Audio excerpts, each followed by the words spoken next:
répondit, ah Seigneur éternel, voici, je ne sais point parler, car je suis un enfant. Je suis en train de montrer que non, cette affaire de Dieu, ce n'est pas celui qui veut. Dans la Bible, dans le livre de Romains 8, il dit ce n'est pas celui qui fait et celui qui coupe. Il dit c'est Dieu qui fait grâce. C'est celui qui fait grâce. Vous pouvez être assis ici, mais ce n'est pas tout le monde qui a été élu. On est tous appelés ici, mais nous ne sommes pas tous des élus. Oui. Parce qu'encore Judas était un appelé, mais Judas n'était pas élu. Voilà la différence entre l'élection et les appelés. Alors on va prendre dans Deutéronome 18, verset 5 aussi. Vous allez voir quelque chose là-bas. Deutéronome 18, verset 5. Lis la parole du Seigneur. Car c'est lui que l'Éternel, ton Dieu, a choisi entre toutes les tribus. Et alors il dit, oh, c'est lui que le Seigneur a choisi parmi les tribus. Il y a combien de tribus ici? Il y a combien de tribus? Il y a 10 tribus. Il y a lecteur de la Bible savent qu'il y a 10 tribus. Mais si tu aimes être quelqu'un qui va à l'église, tu vas aller sympathiser, tu ne peux pas savoir que non, il y a 10 tribus. Or, parmi les 10 tribus, Dieu a choisi une tribu. Il y a une tribu, non? Oui. Il a choisi une tribu. Et c'était la tribu de Lévi. Pour qu'il y ait ce qu'on appelle les sacrificateurs. Alors, il a choisi une femme pour qu'il fasse le service au nom de l'Éternel. Alors, la tribu que le Seigneur avait choisie, il a choisi une tribu, c'était la tribu de Lévi, les Lévi. Lui et ses fils à toujours. Aaron et ses fils à toujours. Que le Seigneur nous bénisse. On va prendre un autre passage, verset. Pour dire que Dieu est choisi. Ce n'est pas, il faut te montrer que c'est Dieu qui choisit. Mais c'est Dieu qui choisit, mais il y a une puissance qui accompagne, il y a une puissance qui est sous l'élection. Et peu importe là où vous êtes, je vous dis, même si vous avez tué des gens, même si vous êtes dans les cabarets, vous partez consulter la marabout, mais si Dieu vous est connu avant la fondation du monde, si Dieu vous a élu là, il y a une puissance sur l'élection. Et peu importe l'endroit où vous êtes là, la puissance de l'élection va vous rattraper un de ces jours. Ça va vous ramener dans la bergerie. Que le Seigneur nous bénisse. Amen. On continue encore. Dans Acte 9, verset 15. Pardon, pas Jean 15. Jean 15, verset 16. Jean 15, 16. Ce n'est pas vous qui m'avez choisi. Il dit, ce n'est pas vous qui m'avez choisi. Le Seigneur dit, il dit à ses disciples, ce n'est pas vous qui m'avez choisi. Mais moi, je vous ai choisi. Il dit, c'est moi qui vous ai choisi. Ce n'est pas l'église qui vous a choisi, ni un pasteur. Mais il dit, c'est moi qui vous ai choisi. Et je vous ai établi. Et je vous ai établi. Dieu n'a pas tenu compte de tes faiblesses. Il n'a pas tenu compte. Le fait que tu as tué quelqu'un, tu as fait un avortement. Oui. Mais il dit, moi-même, je t'ai choisi. Amen. Il n'a pas tenu compte du fait que tu as fait les avortements. Mais Dieu lui-même t'a choisi. Amen. Que le Seigneur nous bénisse, continue. Amen. Afin que vous alliez, et que vous portiez du fruit, et que votre fruit demeure, afin que ce que vous demanderez au Père en mon nom, il vous le donne. Acte 9, verset 15.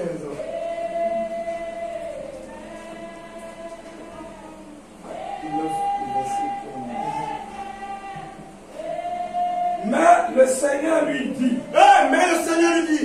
va, car cet homme est un instrument que j'ai choisi. Il parle de la vie de Paul. Le Seigneur parle à Ananias.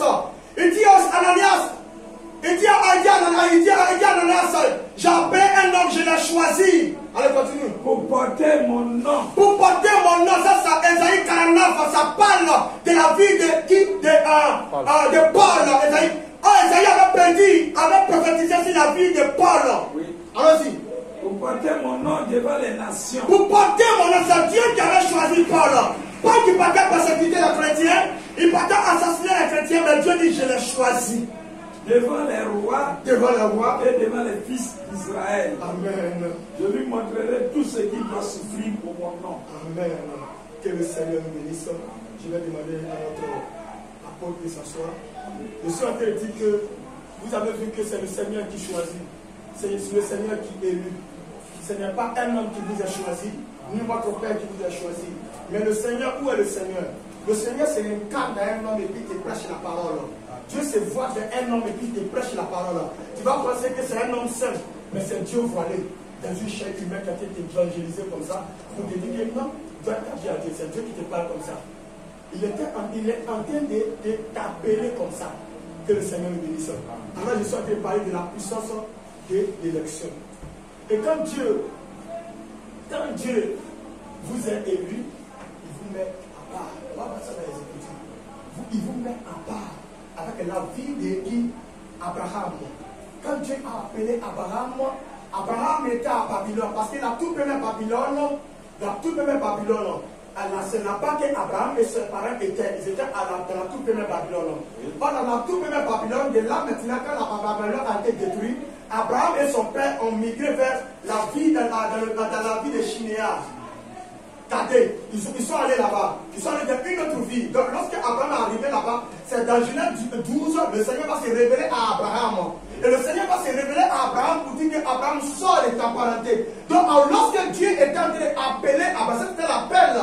Mais c'était l'appel. Dieu n'était pas en train de choisir Abraham. Mais Abraham avait été choisi. Mais lorsque Dieu était en train d'appeler Abraham, Dieu n'a pas tenu compte des gens de la vie d'Abraham. Il n'a pas tenu compte de la famille d'Abraham. Mais Dieu a regardé uniquement à son élection. Dieu savait qu'Abraham était quelqu'un qui était élu avant même qu'il ne soit né. Donc il se trouvait dans une ville où ils étaient adorés uniquement. C'était le paganisme, les idoles. Yes, parce que là-bas, Abraham et ses parents adoraient ce qu'on appelle les racines. Le Dieu des racines. Abraham et ses parents adoraient le Dieu des racines. Donc Dieu va l'appeler pour lui dire qu'il faut te séparer. Voilà pourquoi c'est très important. Quand Dieu vous appelle, vous devez vous séparer de tout. Amen. Vous devez vous séparer de tout. Et revenir uniquement à la voix qui vous appelle. Amen. Que le Seigneur nous bénisse. Eh bien, c'est une élection dans la bouche d'Israël en Égypte. C'est une élection. Je voudrais insister sur cette élection. C'est ça, car c'est la vérité. Maintenant, vous n'êtes pas devenu chrétien par simple coïncidence. Et vous n'êtes pas devenu chrétien par simple coïncidence, bien au hasard. Alléluia.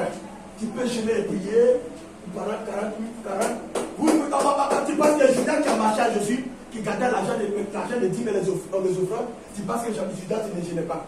Yes. Ils priaient dans Matthieu 10. La vie de Judas et les apôtres, ils étaient allés prier, évangéliser. Et quand ils venaient de l'évangélisation, la vie de les apôtres ont commencé à se réjouir. Jésus dit, ne vous réjouissez pas parce que les démons vous ont soumis. Réjouissez-vous parce que votre âme est écrite dans le ciel. Amen. Ce n'est pas une affaire du temps, mais c'est une affaire qui a été programmée par Dieu. C'est le programme de Dieu qui se déroule au fur et à mesure. Il y a beaucoup d'appelés, mais il y a peu d'élus. Moi, je ne sais pas si toi tu es élu, mais je ne sais pas. Mais quand il est prêt chez vous, dit vous tous, vous êtes des élus de Dieu. Mais celui qui a l'œil, le grand Dieu lui-même, il sait qui est élu, qui n'est pas élu. Amen. Vous êtes tous, nous sommes tous appelés. Oui. Mais Dieu connaît qui est élu.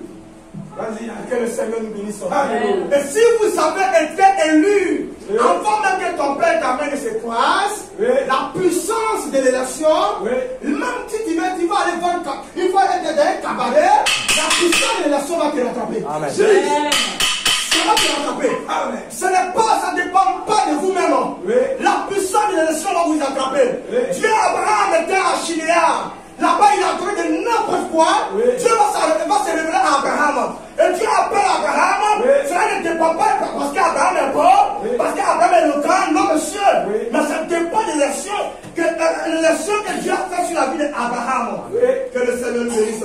Amen.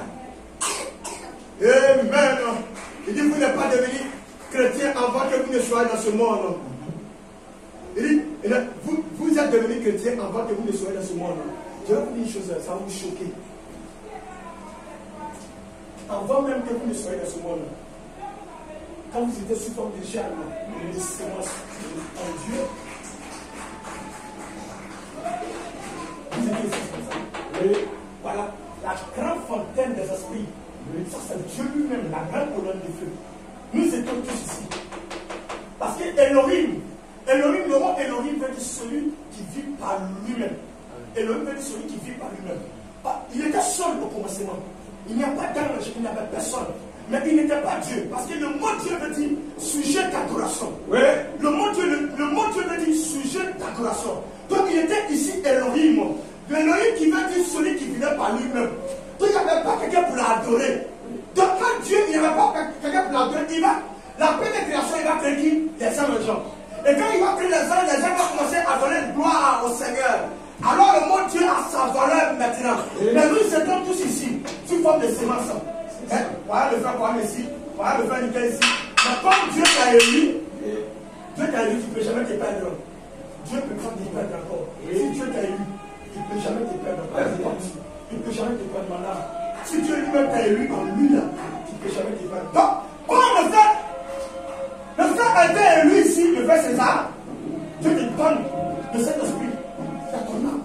Le Saint-Esprit, vous êtes nés avec le Saint-Esprit. Vous ne le savez pas. Le Saint-Esprit est dans le cœur des croyants. Et le Saint-Esprit est comme un petit bouton. Plus vous êtes attaché à la parole, le Saint-Esprit, cette lumière commence à croître en vous. Amen. Le Saint-Esprit ne peut pas venir uniquement à Judas. Le Judas n'appartenait pas. Pourquoi Judas n'est pas là à la Pentecôte aussi? Parce qu'il n'était pas élu. Parce que Judas n'était pas élu. Il n'était pas élu. Il n'était pas élu, c'est ça non? Il n'était pas élu, donc il ne pouvait pas aller à la chambre haute. Il n'était pas élu. Donc il ne peut pas aller à la chambre haute. Judas a été justifié. Il a été sanctifié. Est-ce que Judas a eu le Saint-Esprit? Non. Monsieur, mais est-ce que Judas a eu le Saint-Esprit? Non. Est-ce que Judas n'a pas opéré les miracles? Judas n'a pas eu la vision? Judas n'a pas péché? Judas a tout fait, c'est chose une faisant là. Judas a fait ça. Le Seigneur n'est pas sauvé. Alléluia. Que le Seigneur nous bénisse. Frère, je dis bénis le Seigneur parce que Dieu m'a élu. Amen. La Bible est dans le livre, dans le livre Romains. Il dit le Saint-Esprit rend témoignage à votre esprit que vous êtes des enfants de Dieu. Yes. Le Saint-Esprit rend témoignage à notre esprit que nous sommes des enfants de Dieu.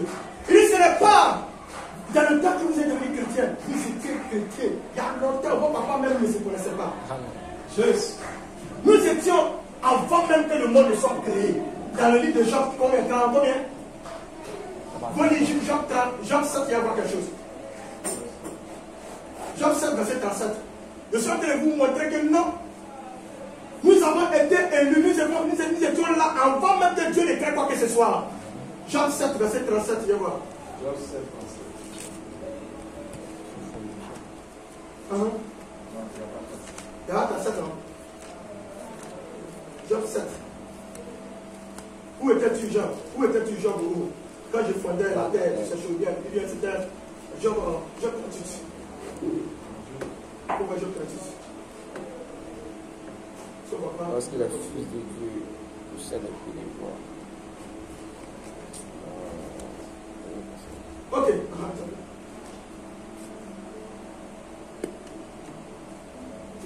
Job 38, 4. Où étais-tu quand je fondais la terre? Et Dieu m'a posé, parce qu'arrivant à certain moment, Job a commencé à se lamenter, à se poser la question. Job avait les biens, il avait une famille. Et Satan est allé voir Dieu. Il dit non, c'est parce que tu as béni Job. Oh frère.